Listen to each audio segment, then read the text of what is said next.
Hey guys, welcome to episode 1 of Ranker Live. I'm the movie ranker, and today is the day. We're finally on episode 1. I don't do live very often, so I'm going to start to try to do it once every month or so. And I am not alone for this James Wan ranking. We got Kyle from Flett's Movies and Pop Culture 13. How's it going? Doing good, man. Thanks for having me. This is going to be an exciting ranking. I talked about one of my favorite directors working today, James Wan, who's definitely put out some really good movies. So this is going to be a lot of fun. So thanks for having me. Oh yeah, no problem. He's definitely one of the better modern directors working today. He's a big name. I get excited every time I see his name attached to something. So yeah, that it's gonna be a fun ranking for sure. Definitely. We got Backtrack Cinema, Jason in the house. Hey everyone. Hey, Jason, how you doing? What's up, J man? Excited for this, yes, us too.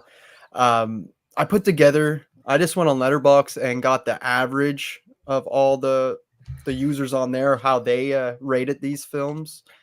And we have it here. They got the big names at the top, obviously. Saw the two Conjurings, Fast and Furious 7. And then near the bottom, Dead Silence and the two Aquaman movies. Kind of suspected that Aquaman's be lower on his filmography list. But yeah, pretty interesting. Not the way I rank it. And we looked at this before the stream. Kyle said not the way he ranked it either. So we're going to get into it. Just to let you know, this is our rankings. There might be some things you guys don't agree with, but that's all good because I know for a fact some things I got is not going to be a popular choice, but it is what it is. That's what's what make these rankings fun. We're all different. That's it. It all depends on your taste of a James Wan film. That's it. So I'll let you decide. Who do you want to go first, me or you? I'll let the guest decide. I'll kick it off. Cool. So coming at number 11 is Aquaman 2. I don't think it is as good as the first one. Jason Momoa's performance is still amazing as Aquaman. I think it's pretty cool. But to me, I think this movie got too many interference from the studios. It didn't let what James Wan's vision that he wanted in this film, but there's some decent moments, but it still didn't have that magic like the first film did, I thought. But James Wan tried with this film. The direction, you can tell he didn't have control like he did on the first one as much. This one was kind of a step backwards for the Aquaman franchise, I thought. So I'm surprised it turned out as decent as it did for the amount of times it got chopped up into pieces, with the test screenings and everything. So I'm kind of surprised actually in the end result, even though it is what it is. Yeah, it's not bad, but it still doesn't come close to the first one for sure. What's up, Yang Yang Theory? What's up, TMR? Jason says Aquaman 2, just because I have not seen it. Yeah, I imagine that's the one people have seen the least. A lot of people didn't even want to go out and see it just because all the things surrounding it and the whole Amber Heard trial and everything. So the whole movie was all over the place. Yeah, it was it was screwed before it even came out, basically. Yeah, it could have been better, but just unfortunately it got rushed and so many things got changed. So. For me, at my number 11, it's actually a different movie. I actually got Dead Silence. Now, just to be fair, none of these movies are fails to me. Even Dead Silence, I give a 3-star. It makes the passing mark for me. It has a lot of interesting things about it, especially the villain, Mary Shaw. I think everything surrounding her is awesome. Her backstory, how she's a ventriloquist, and you're not really sure what's going on with her dolls, and because she's been dead for so long. The whole mystery surrounding it is pretty awesome, and like how you can't scream or you'll die, and she'll end up with her tongue, and she got that crazy long tongue. I like that. Everything surrounding that is awesome, but the journey getting from start to end is a bit slow. I found it could have been a bit more creepy. A lot of the scenes are just, what is his name, Billy, the main puppet, just like turning and like looking around in the room for the most part. I could have used a little bit more. Yeah, the big eyes. He reminds me of the puppet from Goosebumps. Looks the same. Yeah. That was a Slappy or whatever. Yeah, I think so. Mm-hmm. But what saves this movie for me is the huge twist at the end. I'm not going to ruin it for anybody who haven't seen it, but it was another one out of his films that I did not see coming at all. I was like, "What?" And to me, that's what put this as a passing mark for me, the twist at the end. It was so great, so unpredictable, I didn't see it coming, and it's so out there and bizarre, which, James Wan is known to do in his films. But yeah, like I said, I just found it a bit too slow for the journey itself. Uh, what's his name? Wahlberg, is it Donnie Wahlberg? Is that his name? In Dead Silence? Yeah. Yeah, Danny Wahlberg, yeah. He returns as a cop. We've seen him in Saw 2, and he's kind of a quirky, fun character. I find he adds life to this movie as well, but it's a decent film, just my least favorite out of the filmography. Awesome. I'll get to that real quick before you give your number 10. We got Gene Windicombe. How's it going? Hey, hey, Gene. Hey, Jan. How you doing? Hey, Jan. We got Ledger Forever. Hey guys, sorry missing. However much I did, I was at work and didn't see a notification. Promise I'll watch replay though. It's all good, Ledger. And if it makes you feel better, I can barely walk now. Oh, jeez. All right, well, we'll continue on. Number 10. So coming at number 10 is the very first Aquaman film. It's lower because I love more other films, but Right. the Aquaman film, I think the first one's awesome. It was introduced us to Jason Momoa's Aquaman. He was a great performance. Even had Patrick Wilson in it. James Wan was on top of his game in the first one. He had some horror elements, not as much as he wanted, because the studios wouldn't allow him really make into a horror superhero film. But there was it had a good story, and it gave us a really good backstory to how his Aquaman, and there was some really satisfying moments in this, and even when he has to take on Patrick Wilson, and even Willem Dafoe is in here. So True, yeah. there's some really good performances, and despite Amber Heard being in here, it was a really good film, and I had a lot of fun with the first Aquaman. I thought out of the DC movies that came out, I thought it was still one of the more better ones, but DC's Right. still not there yet where I want them to be. Right. But it was still a good film for the first Aquaman. So I'll continue off of that. My number 10 is Aquaman as well. As you said, Jason Momoa fit the role kind of perfectly. He's fun in this role.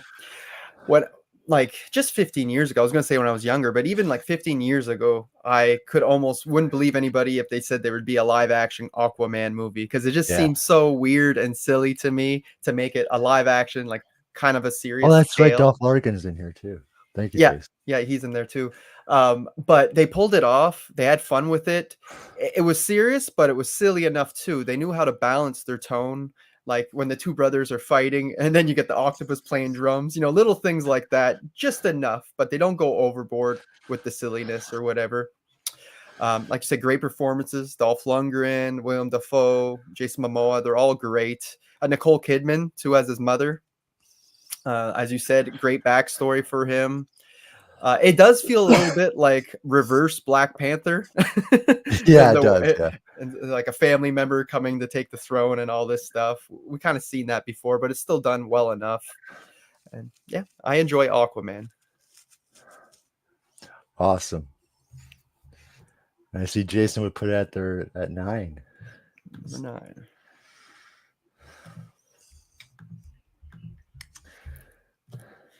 So, your number 9? My number 9 is Fast Furious 7. To me, so the original direction, they had to change it completely. Well, they filmed most of it, but they took a break from them, and they had to change it completely after Paul Walker's passing in 2013 and that car crash. But no, James Wan did. I still think James Wan did awesome with Fast Furious 7. I think they give Brian a good send off at the end. The emotional ending, that was perfect. There's some really good stunts in this, but I would imagine what they originally were going to do for the rest of the scenes if Paul Walker didn't pass away. But when I heard James Wan was going to direct a Furious 7 film, definitely got excited, actually. Right. And there's this one stunt that he pulled off very well. Remember when they fly from the sky? Yes, out of the airplane. Out of the airplane, they really did that, folks. It wasn't fake. It wasn't fake or anything. They actually showed picture of them flying from the airplane. They pulled that off. But I thought James Wan did awesome with the change. Casting Jason Statham in here was perfect to play the brother to take revenge. But no, James Wan handled this film very well, and I thought if they were going to end it there, that was the perfect ending to Fast Furious Furious. The way they drive off at the end, Yeah, because they had to get his brothers to come in to finish the scenes and CGI him and change it up. So, but James Wan did awesome with it. So.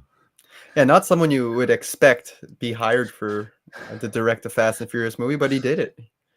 Yeah, and I thought he did a great job, and he went with the changes he had to do. So. I'm new to your channel, the Movie Ranker. Well, I'm glad you're here. You're welcome to stay. Lots of rankings on here. She's an awesome supporter, so she's awesome. Horror Head Heather in the house. I've only seen Fast and Furious, the OG. That was like me a few years ago. I only seen the first two for like the longest time. And then the first one's 23 years old now. Crazy, yeah. And the series has changed swiftly as it went on, especially when it started with 5. They're not stealing Panasonic speakers and DVD players anymore. No, not jumping through trucks But I wish I wish it would go back to what it was supposed to be about. It is getting a little crazy at this point. That's for sure. Well, 5 and 7 I didn't mind, but after that, it kind of that's where they really went crazy. Exactly. Jason Statham is a great villain in Fast 7. He makes it for me. Yeah, same here. He is great. I love him in everything, really. That opening was crazy in the hospital. You think he's just visiting his brother, and he comes out, and the whole hospital is destroyed. That's right. I got Fast 7 at number 8. Geez, we're close to very close to the ranking, Jason. So my number 9 is Aquaman in the Lost Kingdom. I actually like this one just a little bit more than the original. Another first time watch for me. This, Dead Silence, and Death Sentence were the first time watches for me. It's pretty much on par though with the first Aquaman. I found the Patrick Wilson and Jason Momoa had great chemistry in this one. You got more screen time together, got to work together as brothers. That was interesting. I think Black Manta is way better in this film than in the first movie. I just feel like he was underutilized in the first movie. I agree with that one. He gets kind of hyped up and built up and then kind of fails in 5 minutes, with the suit getting messed up and falling off the cliff. Where in this one, we got a lot more of him. He was more of a threat with the Black Trident. And he was just more villainous. And I like the whole story about the Lost Kingdom, this kingdom that went under the ice that was evil and all this. And they turned into these creatures and all that. But like I said, it's pretty much on par with Aquaman. I have that at number 10 and this at number 9. So they're very close. And I enjoyed it for what it was. It's pretty close to that one. Yeah, I agree. Wasn't that bad, but to me,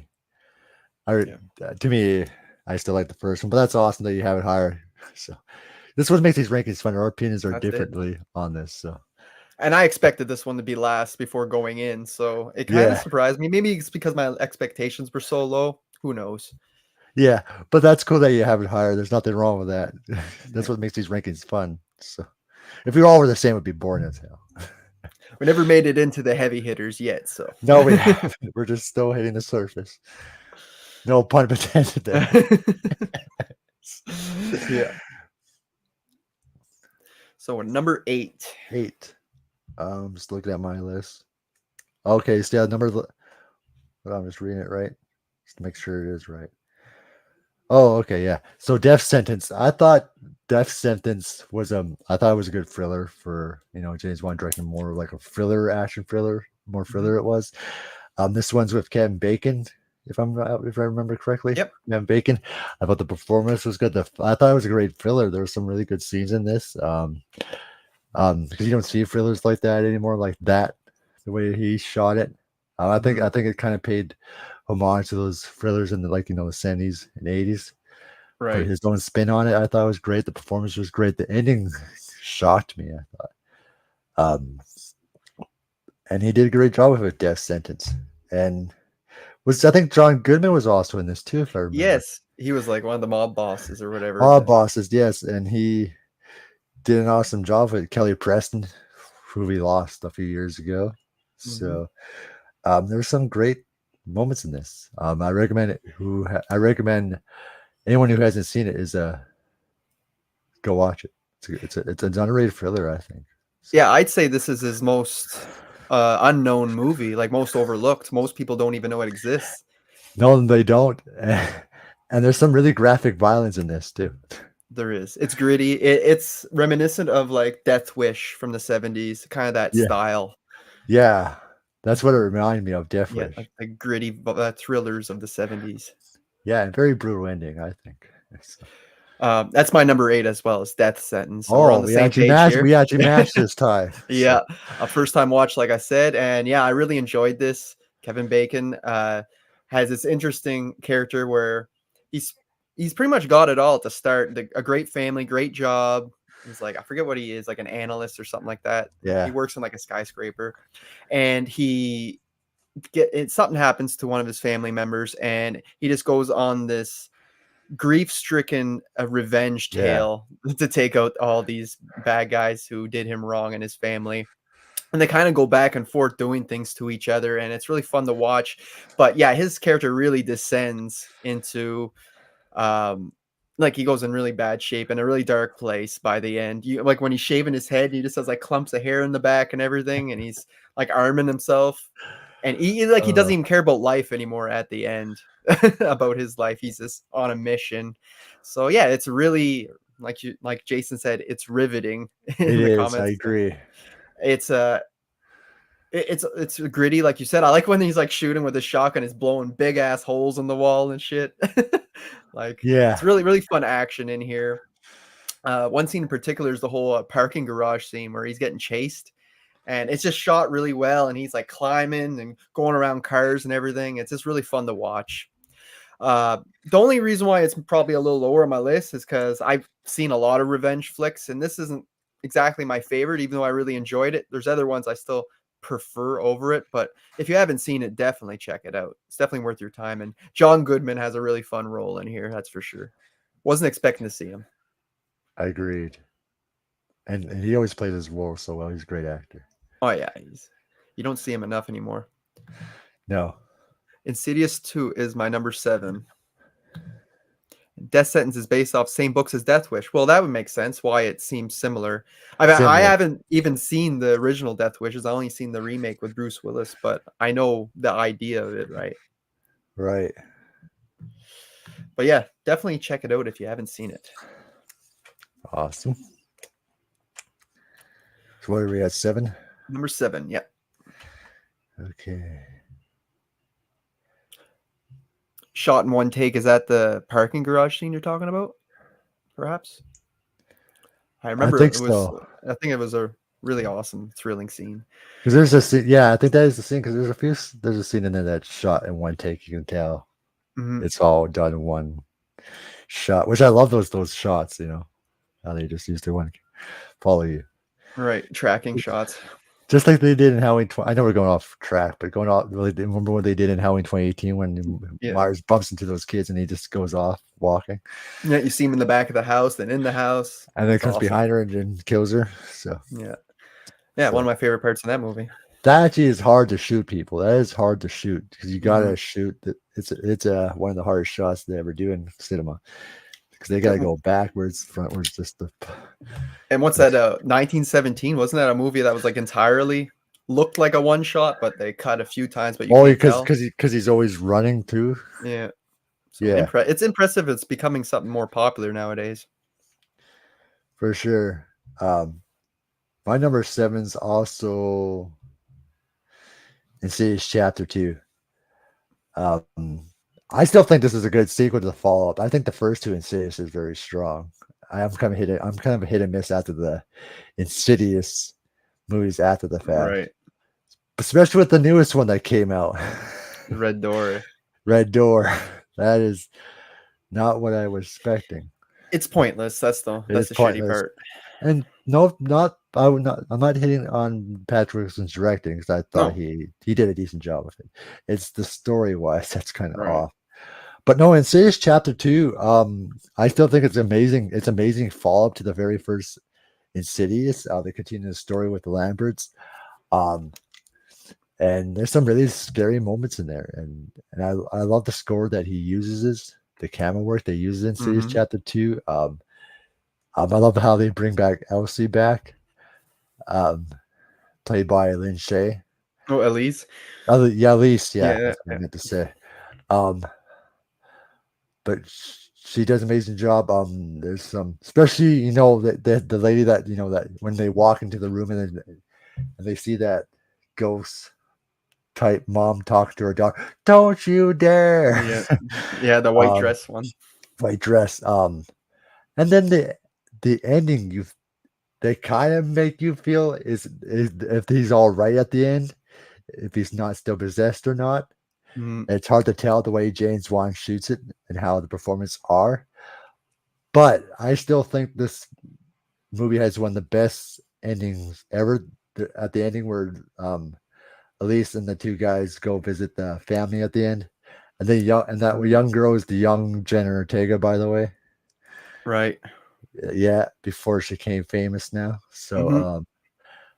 and remember she's talking to Allison, and then she hears that cracking noise behind, and then of course that music kicks in. Oh my god. Yeah. That's why I was waiting for the third one. When I heard there was a sequel to this, that's why I was waiting, but they didn't touch on that. It's a big No. missed opportunity. What did Mhm. you see at the end? They leave you on a cliffhanger and then they don't follow through. They don't. I'm like, that's one of the best missed opportunities in horror history here. But Mhm. no, Insidious Chapter 2 was awesome. I thought there were some things they actually improved on the first one, but Insidious Chapter 2 is a still amazing sequel. So Okay. Number 7. This is my first hot take, I think, even though I still enjoyed this film, just because it's down at number 7. I'm just gonna say it. Number 7, The Conjuring. oh, Brett Man's booby in here. Oh, yeah, yeah, yeah. I'm just I hear bugging the him. boos. Great film. I just have to put this out there. I am not a fan of haunted house movies or exorcism movies. It's like my least favorite subgenre in horror. So that being said, I think this is still one of the better ones. I think this one really showed you what James Wan could do in the director's chair. Like Yeah, in regards to this is shots going down halls slow and creeping you out. He has a great sense of atmosphere in here. And this is the first movie I really feel like he has became a master in the director's chair. So I have to give him that. Lorraine and I'm blanking. Ed and Lorraine are super interesting characters.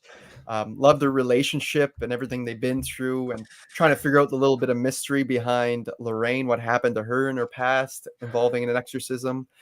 But for yeah, me, the main family are kind of forgettable, and the I don't know the scares just aren't as effective after I rewatch this movie so many times. I feel like that it kind of went down a little bit for me. And with the whole outro too kind of feels like your typical exorcism movie by the end. But yeah, the atmosphere is amazing. All the shots are great. Still one of the better, I think, supernatural haunted house type movies. But since it's still not my thing, it's a little lower on this list. But yeah, I still I never get mad when I rewatch this. I kind of screwed up my ranking. It was supposed to be Dead Silence.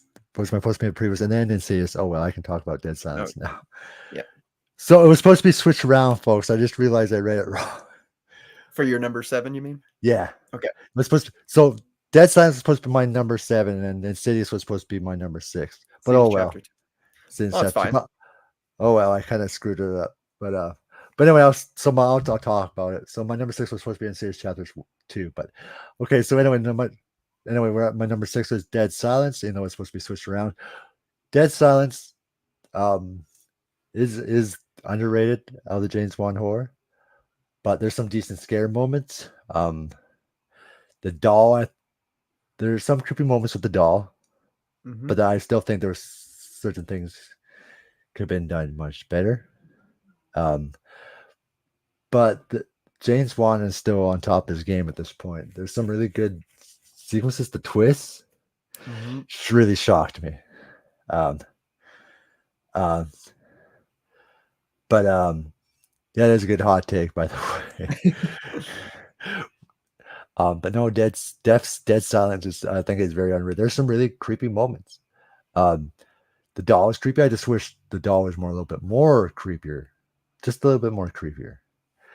But there's some really decent moments in it. That I love the twist in it.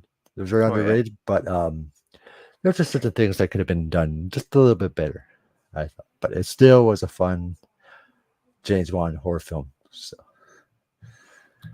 What's up, Ryan? Ryan Olachow. That's a great hot take. Yeah. I knew that one would be ruffling some people's feathers. I know, Jason, I know you love the Conjuring movies too. So I'm moving into my number 6. I'm going with Furious 7. Yeah, awesome. last time I watched all these movies, this was actually my favorite. It's up there. It's kind of tied with a few of them, but I think on most days, this one is my favorite. Jason Statham makes a great villain. Like you said, the whole intro scene at the hospital is awesome. When he's walking out and you see all the bodies everywhere. Yeah. We get a lot of great action sequences that's entertaining, like falling out of the plane with their cars, to the whole chase on the road with their cars right after that, leading up to the cliff scene with Paul Walker's character Brian hanging off there. I think that's really thrilling. The whole Abu Dhabi scene where they're going through the towers with their car, I think Yeah. that's a whole lot of fun too.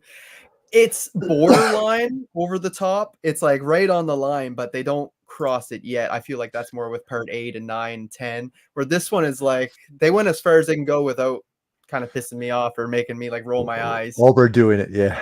Yeah. And as you said, great tribute to Paul Walker at the end of this. For all the trouble that they had making this movie, it turned out pretty damn fantastic, if you ask me. And yeah, it's very emotional, that ending. And yeah, I just enjoy the storyline to this one. It's a great film in the franchise that's a popcorn franchise anyway. For sure. And I forgot Ronda Rousey was in a little appearance. Yeah, she is in Michelle the Abu Dhabi Rodriguez, Letty fights her. So yeah. It's always fun when you get the whole gang together too in these movies. yeah. And I keep saying this, and I'm not sure everyone notices. The only game member, the only team member from the original that has not returned is Leon. I can't even think off the top of my head. Oh, was that like the? You remember Leon from the original? He always wore that black shirt with no sleeves. There was Vince and Leon. But anyway, anyone that knows what go watch it. Go watch it. I was thinking of the nerdy guy, but I think he gets killed, right? Yeah, that was Jesse, wasn't it? Yeah, because he messed up. He didn't want to give away his car. Because he did Pink Slips with Tran, Johnny Tran. So yeah, he got too cocky. So, but no, Leon. What I'm saying, Leon's the one that has not returned ever to the franchise. You never know. Yeah. Maybe in this one, next one. Maybe, yeah. So, what's this, number 5 now? Yeah. So my number 5 is Malignant. Malignant was one of my favorite horror films of 2021 because I was so excited when James Wan finally returned to horror at this point again, and he gave us the original story. This movie makes you think. It goes so many directions with Malignant. You thought it was just your straight horror film, and it goes this way, that way. And then you find out what's really going on here. You find out the twist that Gabriel is her twin and brother hanging back of her in his neck. Spoilers, people. I'm going to spoil it here. So hanging is the back of her neck, and because right off the bat, there was the open scene with that she had an abusive husband. I'm like, kill this guy already. And it happens quick. It does happen quick. Gabriel kills him. But James Wan really surprised me. I was excited, but I knew nothing about this film, and the trailer doesn't really spoil it at all either. No, I don't think. And it was a great movie. It was a great return to form, and that my favorite scene of the movie is when in the jail cell. When they're bullying her, and Gabriel just comes full loose, takes over, and starts killing everybody in the jail cell, and then kills everybody in the police station, and that awesome music and that awesome camera work that one of the best fighting choreographies I ever seen in horror, which was pretty cool. And then the ending was shocking too. So he's like, is he gone? Is she dreaming? Is she alive? Or is she not? Yeah, But it was a great return to form to horror, and I believe that I really enjoyed. I agree. So Um, for me, at number 5, I have the original Insidious. Now, this is just a testament showing you how James Wan can create these great blockbuster films for little or nothing. She did this off like a $1.5 million budget, made 100 and some million off of it, and spawned another franchise. I mean, he did it with Saw, he did it with this. It's just incredible. Just goes to show how great he is in the director's chair. And I love the story to this. Like I said earlier, I'm not a fan of haunted house movies or whatever, but this one definitely does it different. They tweak the concept of it enough to get me interested with the astral projection and be able to travel to these different worlds and dimensions, kind of like the dead world, basically, where these demons and ghosts are, and how they're able to travel back through the same way. All that's super interesting to me. I love the line, I think Elise says it, where she says, "It's not your house that's haunted, it's your son," you know? like, That damn. yeah, it's, like, so different. You never seen that in these type of films before, and I think it's creepy. I think it got one of the best jump scares in the daytime there with the lipstick demon slash Darth Maul demon, whatever you wanna call him. Yeah. And, yeah, that the demon too, he's really original. Listening to Tiny Tim and making, like, dolls or whatever in his world is kind of funny. Oh yeah, they used Tiny Tim's Yeah, Tulip song for this movie. yeah, I thought that was great. Uh, the only thing I find the color grading is a little dark. It's, like, dark blue tint on this film. I don't know if that had to do with the budget or whatever, but, that could have been lightened up a tiny bit. But overall, very solid film. This is my top 5 now, so these are, like, 4 stars or higher at This is this where it point. gets dangerous, people. Oh yeah, it's getting good. But yeah, I just thought it was incredibly original take on this type of concept, which we've seen a million times before. And Which is what, the score, I have to say the score. It's just like random plucking of violin strings and stuff. It's so creepy. especially he uses the music for the intro when the Insidious title screen hits the screen. It goes Yeah. has that music. Mhm. That's great.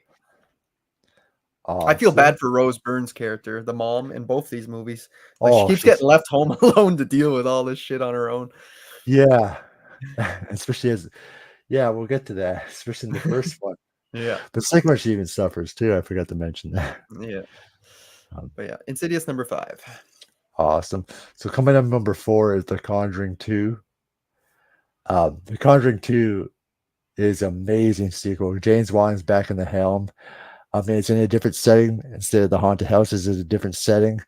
It's a single mom with her kids dealing with all these paranormal stuff going on in the house. There's some really creepy moments that tense scene where the car comes down Oh yeah. is pretty cool, and then she gets pulled into it. Yeah. The Crooked And Man. the Crooked Man, yeah, even in the Crooked Man in the chair, the TV turned on. There's some really creepy ass moments in this, and I think it's an awesome sequel. I wish he directed the third one so he could complete his Conjuring trilogy properly, because we all know Right. we all have our opinions on the third one. Now they're making a fourth one coming, so we'll see how that goes. Yeah. But no, the second Conjuring is a phenomenal follow up to the first one, because I'm like, how are they going to be a top, be as good as the first one? I think it was amazing, and it introduced us to the nun Relic. And it even got his spin-off film with the nun. Mhm. I still think Nun 2 is better, but no, the way the nun looked and how James Wan used her was awesome. Oh, yeah. Talented actress that plays the nun. And there's some really great paranormal in this, and Patrick Wilson and what am I blocking out her name? Vera from Domingo, yeah. Farmiga. Their performances were even more amazing in this. They're so perfect to play the Warrens in this too, and they Mhm. kind of have their little issues going on in there, family issues going on in this film as Sure. well. But there's the way he shot it, this was amazing. Fall. There's some really scary moments. Even the ending was bonkers off the walls going on. How they have to take down the ghost, because even though the nun jumps in there for a little bit, so Oh yeah. it was a great, and then how they get rid of all the paranormal at the end was very cool. So, and it's James Wan at his best in this. So Oh yeah.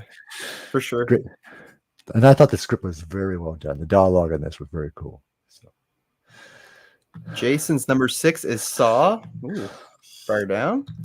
Number 5, Malignant, and number 4, Insidious.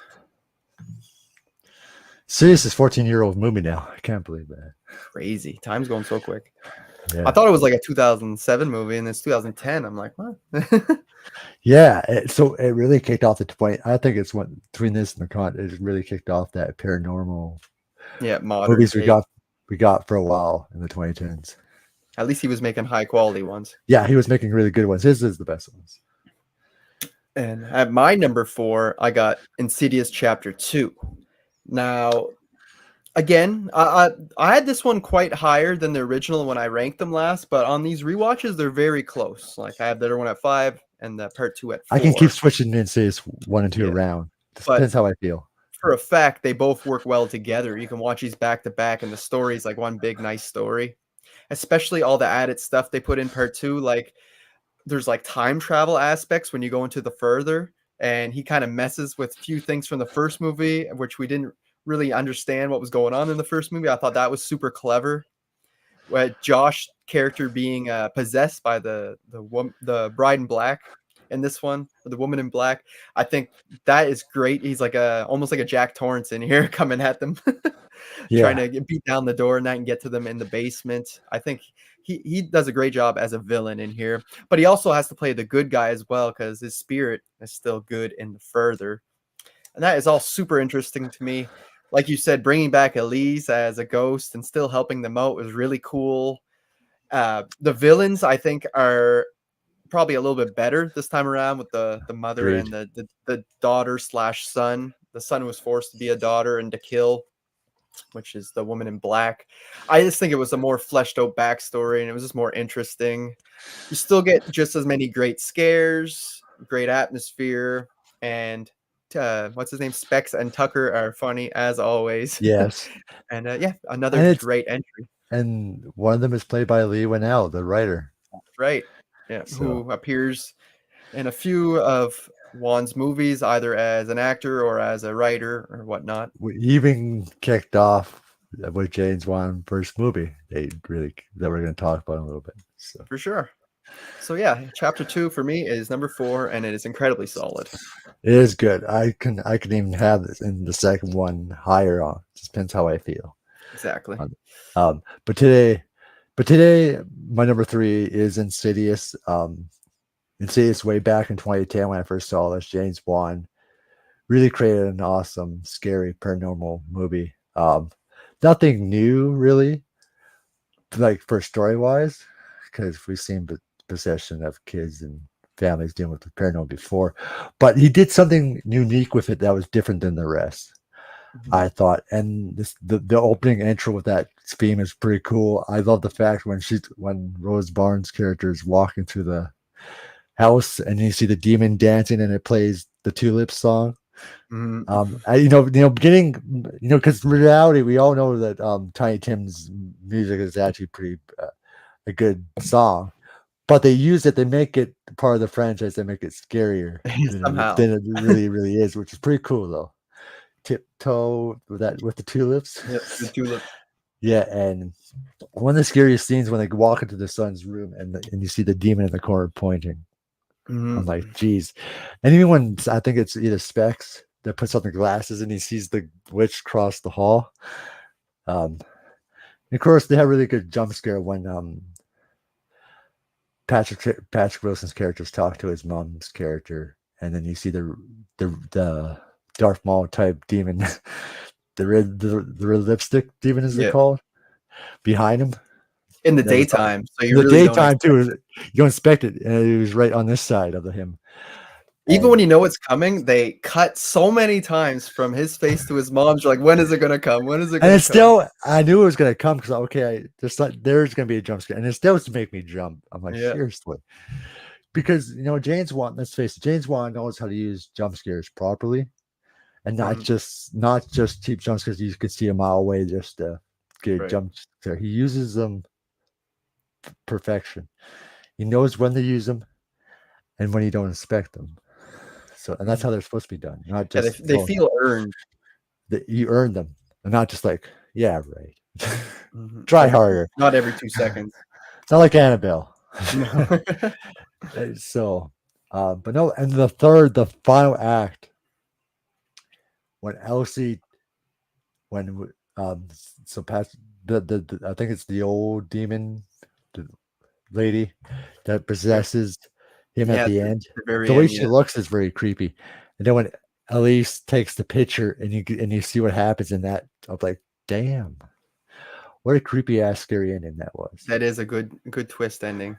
Good twist ending, and then at least, and then they had to wait till 2013 till you found out how the story continues with Insidious 2. Because I was working at the theater when the Insidious 2 came out. So, Okay. but no, the first one way back in 2010 was a great paranormal movie, and then also kicked off the paranormal movies we got throughout the decade. Mhm. Some really good ones, some other ones, but I will say this before, and then it shows you some some of the other James Wan produced are not that great because it shows you he should be the director instead. You're But right. there is some really good ones that he produced that are really good. I think one of them is Lights Out. Okay, Lights yeah, Out. that's a good one. Lights Out is a pretty good one. So Very creepy. yeah, so it's a very creepy movie. But no, that's my number 3, Insidious. And Jason's is The Conjuring at number 3. And for me at number 3, I got The Conjuring 2. Yes, I have the first Conjuring at number 7, and I have The Conjuring 2 at number 3. And I never expected it at all going into this. The last time I rewatched these two movies, I much preferred the original. And I found part 2, I don't know, I just couldn't get into it. It just didn't work for me. This time around, completely different. I was completely sold with it. I think the villains were more interesting. The old man in the chair, the crooked man, even though we don't get enough of him. And Valak, of course, behind it all. She is great, very creepy. The whole scene where she's running with the painting is very well done. Yeah. Um, I think, like you said, Ed and Lorraine are even better this time around, and you just love watching the relationship and finding out more about them. Them moving to Enfield and to London switch things up, and yeah, that whole house is super creepy. I love the main family too this time. I found in the first one they're kind of forgettable. I never really remember any of the characters after I watch it, but this one, Janet, the main girl, I think she's freaking phenomenal. The one who's speaking in demon tongues and teleporting throughout the house and whatnot.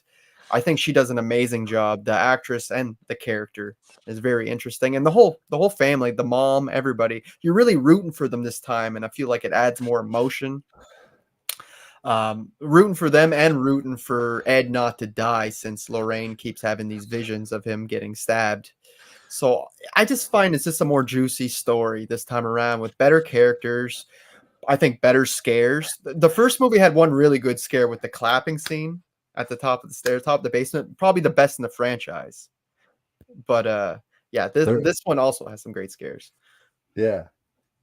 One scene in particular is the scene I like the scene with all the crosses turning upside down in the room. That's another cool kind of cinematic scene there that's pretty memorable. Yeah, for sure. And the nun character, the nun, I think all the demons in that film, the nun character still a show, even though her role was just small. Small, but she was behind the scenes Perfect. pulling the strings. Oh, the strings perfectly. Yeah. To me, I don't think we needed a backstory with the nun. No, she didn't need her own spin-off, Oh, but but out of just the goes to two, show how interesting her character was in here. yeah. So they kind of had to jump on the gun and just give us because I think out of the two nuns, the nun two is better. Mhm. I think it's more better. It's the first one. I still haven't seen part 2 because of the first one kind of I would tainted still my I experience. recommend watching the second one. I'll So eventually do it when I rank the Conjuring movies. yeah, yeah. So The fourth one's in post or pre-production, I think, and Insidious 6 is in pre-production, as well as an Insidious spin-off called Thread. Just to let you Oh, I know. didn't know. Well, I didn't know that. And I read this little synopsis or whatever, little story under description of Thread, and it's actually about this parent who lost a child in an accident or something. So they travel back in time to try to fix it, and it causes bad things to happen. And I think they're messing with the further and that the travel. So it actually sounds interesting to me because I found the time travel aspects really interesting in part 2 of Insidious. So Yeah, let's throw that out there. and how they used the further in that one is even improved on it. Yeah. So It's a love story masked as a horror film. Yeah, The Conjuring 2. It really is. Even the first one, both of them, uh, the love aspects, the romance between Ed and Lorraine are fantastic. Patrick Wilson singing Elvis was awesome. Yes, that was another cool yep. scene in Conjuring 2. I seen a review saying, I love the part where Patrick Wilson got possessed by Elvis. um, before I go to there's a really good Patrick Wilson movie that he did with Samuel Jackson years ago. It's something I think Lakeview Terrace, where he plays a cop, where Okay. Samuel Jackson plays a cop and he terrorizes these two, Patrick Wilson and his wife. That name sounds familiar, the name of the film. Yeah, I think that's what it's called, but that's another good movie that's from way back. So Check it out. yeah, someone coming up. My number 2 Oof. is Saw. The very first Saw film that kicked off a franchise that we got every year until Final Chapter. Mhm. That was, which was awesome. That for a while was a tradition. Everybody was just waiting until the next Saw film came out. But no, the very first Saw film, you're introduced to these. You don't know nothing about these characters. These two guys are across the room in this bathroom. You know, they got their legs stuck to the poles and to these pipes. They don't know what happened. You wonder why they're stuck there, and you see a dead man on the floor, supposedly dead. We all think he's dead. You think this one guy's the main killer, and there's also you got Danny Glover in this as a detective trying to go after the Jigsaw killer, and he's going after the wrong person this entire time. At first he was. This time it's someone else playing him while Jigsaw is out of the picture. And then you start to Saw, and the score you introduced to is just an amazing score in Saw. The traps are pretty cool, especially when Shawnee Smith's character Amanda's got to dig through the stomach of the guy, and he's still alive, but he can't move or feel anything, and she has to take the key out just to do the bear trap. That's pretty cool. And then once Adam and what's the doctor's name? Gordon. Dr. Dr. Gordon start to know about each other. That Adam's the one that was taking the pictures of him, especially when he was going behind cheating on his wife. And there's some really, I think Saw is a really good film. It's still my favorite besides number 2. And Saw X were pretty cool too. Right. We're told about, but no, and then what really shocked me, remember when the detective was chasing the Jigsaw killer once, because you remember Danny Glover's character got sliced a little bit, so he told him to go get him, and then he hits the wire, and then the shotgun just and he gets away. The real Jigsaw got away. Yeah, not your regular trap. It's not like he could get out of it, right? And then when we come to the final act, Danny Glover's trying to get the supposedly the real Jigsaw killer, trying to go after Gordon's family, which they get away, but what's his name is chasing him. But he's fighting with Detective Tap is his character. Tap, yeah. They fight, but he gets sliced again or shot. So it looks like Dan Glover's character dies, I think, if I remember. Yeah. And then the real Jigsaw supposedly comes to the room and tries to kill. Well, tries to kills them, and they both team up and beat the hell out of them. And then Dr. Gordon out of the press and just starts cutting off his leg, and Adam's just screaming, played by Lee Winnell. And then he said, "I'll come back and save you." And Yeah. he just slowly crawls off. And then one of the most shocking, phenomenal twists with that score kicking in. He listens to the tape, and he realizes when he got out of the bathtub, his key fell down the In the drain. drain. And then the real Jigsaw killer, Tobin Bell, gets up, and you're like, "What the hell?"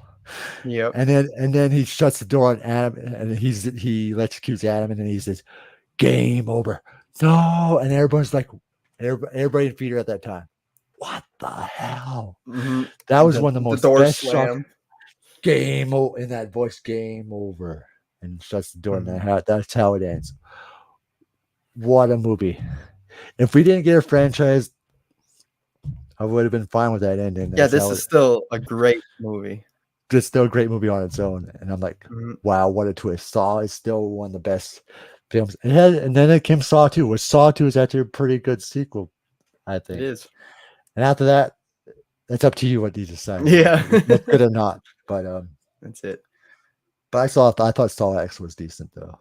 Saw X, you Same. really got to see Tobin Bell give his best performance as John Kramer. Mm-hmm. Yeah, for sure. Everybody wanted him back, but they killed him off too soon. Unfortunately, I would love to see James Wan come back and direct a Saw film. Same. At least do it one more time. Conjuring 2 is Jason's number 2. But yeah, Saw. Yeah, but Saw was a shocking. I'm like, oh yeah, really.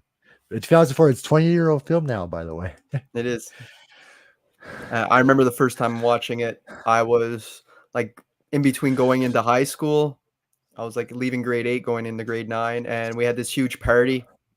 And someone brought Saw. It just came out on DVD or VHS at the time, whatever it was. And yeah, we all sat down and watched it, and no one really even knew about it at the time. So I didn't know when it was in theaters, and wow, it just blew me away. Yeah. Especially that twist ending. Everybody was talking about it on the way home. For sure. For me, number 2, I almost had this at number 1. It was very close, but at number 2, I'm going with Malignant. This movie is not going to be for everybody. It is really out there, very bizarre. It's like a throwback to 70s Italian horror films, while being like a throwback to the craziness and wackiness of the mid 80s. But it all brings it to a modern setting with modern tech and really good cinematography, like really good. One of his best. Like I said, he really kind of perfected it with the first Conjuring, and he's continuing to be innovative with this one. When the girl transforms to when people are getting killed and the walls come down and you get the color red, really bright red colors on the screen, everything. It looks so damn cool. And yeah, it's amazing cinematography wise. Story wise, it's so unpredictable. I can't see anybody really figuring out what's going on in this film before they reveal it to you. The clues are there though. When you rewatch this, you're like, oh, there's little things you could have figured it out, but most people would not on the first watch, just because it's so out there, the concept, like for someone to think of this. But yeah, it's a great movie, great cinematography. The action is really fun. Like you said, the whole police station scene and fighting in the cell, the hand-to-hand choreography is off the chain. It's almost like you're watching a John Wick film or something. And it's all done backwards, so it's even cooler looking. And just, it's kind of like a whodunit too. The whole mystery is amazing. The way they slowly unfold it in front of you and trying to figure out how are these deaths all connected and how they connect it to who's doing all the killings and everything. Yeah. And everything seems to be pointed towards Madison, but we know something else is up because there's this Gabriel character we keep hearing about. And it's cool how he can connect through the radio airwaves and different things and screw with cell phones and tech and talk through speakers. I thought that was really interesting. She's even kidnapped, and I think she's pregnant in there too, and they're using her baby, I think, too. Yeah, that's how she kept having miscarriages. So It's just so different, and I'm just all here for it in 2021 because, with all the remakes and rehashes that we get, it's so awesome to see an original film like this, and it just blew me away, and it still continues to blow me away. I must have seen this 5, 6 times now. It's still just as good. Like I Yeah. said, it was close to being my number 1, but it's my number 2. Yeah, and the way they shoot those black and white scenes, those documentary styles that's supposed to show back in the In the future, past, yeah. and the way Gabriel looks on the back of her head at that time was creepy, and the silence the silence they chose the film at was just crazy. Yeah, really, really well done. Yeah. So come my number one is The Conjuring. This film really defined James Wan's horror that we all love now. I could have went either way with Conjuring 2 and 1. But the first Conjuring, you're introduced to the amazing characters, Warrens. You can't cast them any better with Patrick and Vera.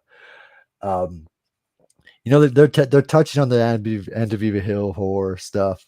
Mhm. There's even a cameo by the real Lorraine or in that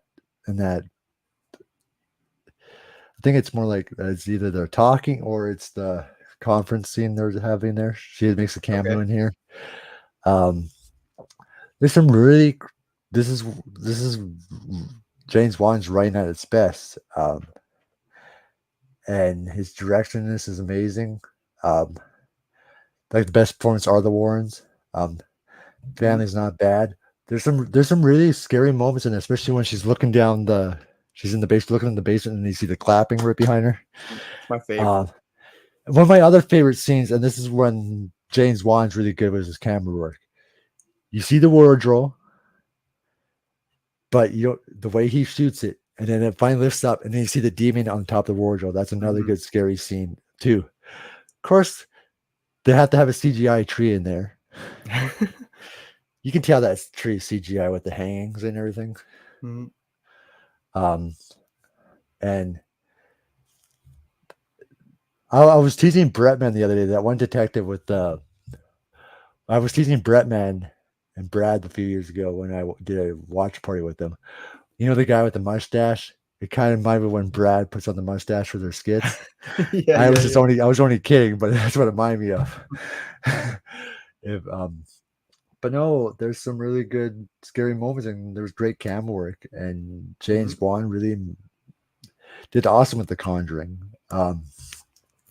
Even the demons looked pretty good, and there's some really creepy ass moments in the final act's a lot of fun too. And the performances are amazing, especially how they have to survive the ending. It's an amazing, well done movie, and it kicked off the Conjuring series. The first two are the strongest. Depends what you want to think about the third one. That's up to you. But no, it introduced us to two amazing characters, Pat and the Warrens. So Patrick and Vera. And there's some really creepy ass moments in there. Great camera work right at its best. And I thought the house was perfect for what they were trying to tell, the Enfield horror story. So the house was really cool. Yeah. yeah, it was pretty well done. So Yeah, I don't disagree. Like I said, this is just not my subgenre, the haunted house subgenre, but yeah, I gotcha. know that this is one of the best made. I can tell out of all the ones I watched, this would be in my top ones, It's his cinema masterpiece, I think. Like from a cam work filmmaking Oh, perspective, definitely. it's his filmmaking masterpiece. It's because Mhm. it's everything that you love about James Wan in that one film. So. Mhm. And for me, my number 1, I'll give Jason's hot take first. His Death hot take Sentence. is Death Sentence number Drop the 1. mic. Love it. Yeah, I think that's, Cody Leach's favorite as well. There's nothing wrong with that. No, nothing wrong with that at all. I can really see any of these movies be people's favorites, maybe aside from the Aquaman out of all of his I movies, understand right? that, Jason, especially I understand what you're coming from, especially if you're a father. I understand how that really affects you. Yeah, for sure. There's definitely a connection there, Definitely a and it connection. I goes deep. understand that. And you feel for Kevin Bacon's character in that. You do feel, yeah. It's almost like how you feel. I know you didn't have the kid yet, but it almost made you feel how Brad Pitt's character feels at the end when his wife gets chopped off and he finds out they're pregnant and he just Yeah. shoots them. So it's almost like that too. Mhm. But okay, my number one is gonna be Saw. You know, it's kind of Oh yeah, the I most knew it was. popular probably choice. I have hot takes, but this isn't one of them. But yeah, it kicked off the franchise. It's so simple yet effective. Simple in story, but not simple in the way it's executed. James Wan really uh, gave himself a harder time than what he needed in the timeline of this story. Like we start off in the bathroom, and then we're jumping from the past, the future, all over the place throughout this film. But it's never really confusing. It's still really tight and easy to understand. So good on him for being able to pull that off. Especially there's most of the time they spend more in that room than Right, anything. in one location. Yeah. Obviously, a smaller budget film. Uh, we got great, acting for the most part. I know a lot of people give the guy who played, Dr. Gordon shit for his accent coming and going. I personally never really noticed when I used to watch this. Now that I know, I can kinda hear it, but it still doesn't bother me.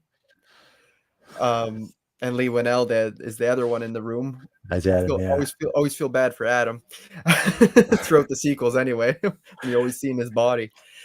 But, yeah, the traps are cool. Of course, the reverse bear trap is one of the most iconic traps in the franchise, and it all started here in the first one. But I also like the room with, like, all the glass and the flammable stuff, or the barbed wire room. It's pretty cool. Yeah. It's not super gory, this film. A lot of people No, think that it's hard to watch because it's like torture porn, but that's more like by part that's 5 more. and 6 where they Yeah, start throwing in more intense, like, just there for the gore type stuff more than the story. it focused on the story more than the gore part. Yeah, but this one, yeah, just great characters, great story. The killer himself, Jigsaw, John Kramer, he's so interesting, and you really want to find out more about him after this flick and his motives and how people don't appreciate life enough, so he plays these games with them. That's all super interesting to me. And of course, the final what the fuck not jump scare, a twist at the end when he stands up, you're like, no way. That dead dude in the floor was the bad guy the whole time. And props to Tone Bell to actually lay there Yeah. himself the entire time Bet he never thought he would be coming back like because he 10 actually 10 did that more himself. times. He just took breaks in between things, and then he later on he would just go back Mhm. and lay there. So Yeah, with the blood coming from his head and everything. yeah, But yeah, what else is there to say about Saw? You got some pretty fun old school editing in here, and with some scene transitions, which some people might find outdated, but I find it kind of fun just looking back at them.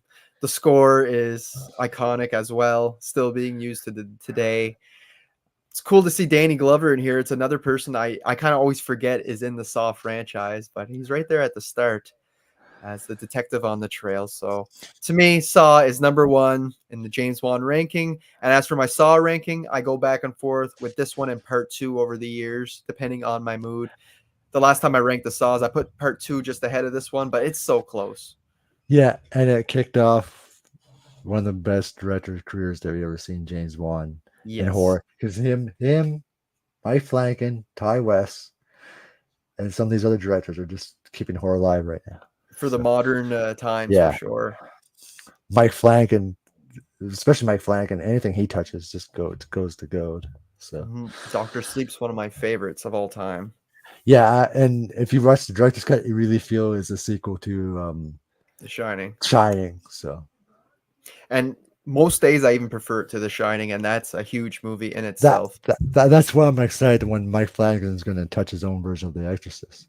So Right. I'm curious to what he can do. I yeah, still never watched the other Exorcist Believer or whatever it's called because I just heard so many bad things, and like I said, I'm not a fan of that subgenre anyway, so I hear you. It's not for everyone. I'll check it out once there's another movie if Mike Flanagan touches one or if they pull out their trilogy quick enough, but I'm not holding my breath for it. Even James Wan, I want to see him do more horror again. It's So true, yeah. and I'm now sure he Ty wants West to. and Ty West and Vaccine that's going to be released next week. So Right.